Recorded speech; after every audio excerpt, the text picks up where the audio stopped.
তারা হয়তো এই হাদিস জানে না, আল্লাহ পাক ওদের কানের মধ্যে আমার এই হাদিস যেন পৌঁছে দেন, আমিন। নবী সাল্লাল্লাহু আলাইহি ওয়াসাল্লাম বলেছেন, আমি মেরাজের রাতে যখন গিয়েছি তখন এক শ্রেণীর মানুষকে দেখেছি, ওদেরকে শাস্তি দেয়া হচ্ছে। কি শাস্তি? জাহান্নামীদের রক্ত এবং পুজ ওদেরকে খেতে দেয়া হচ্ছে। জিবরাইল আলাইহিস সালামকে জিজ্ঞাসা করা হলো যে এরা কারা?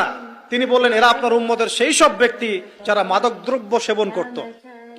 আল্লাহ রাব্বুল আলামিন তার হাবিবের মাধ্যমে জানিয়েছেন, যখন কোন মুসলিম মাদক সেবন করে বা কোনো ব্যক্তি মাদক সেবন করে তখন 40 দিন তার নামাজ কবুল হয় না। এরপর যদি সে তওবা করে তাহলে আল্লাহ পাক তার তওবা কবুল করবেন ইনশাআল্লাহ। যদি সে আবারও মাদক খায় তওবা করার পর, আবার 40 দিন তার নামাজ কবুল হবে না। যদি সে আবার তওবা করে আল্লাহ পাক আবার তাকে মাফ করে দিবে। যদি সে আবারও মাদক খায় আবার 40 দিন তার নামাজ কবুল হবে না। তারপর যদি আবার তওবা করে আবার আল্লাহ তাকে মাফ করে দিবে।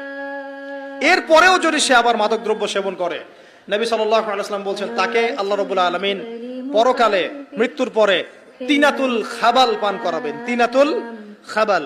জিজ্ঞাসা করা হল, ইয়া রাসূলুল্লাহ, তিনাতুল খাবাল কি জিনিস? নবী সাল্লাল্লাহু আলাইহি ওয়াসাল্লাম উত্তর দিচ্ছেন, এটা হচ্ছে জাহান্নামীদের রক্ত, মাংস, এগুলো পুড়ে পচে যে রসটা বের হবে, এটা হচ্ছে তিনাতুল খাবাল।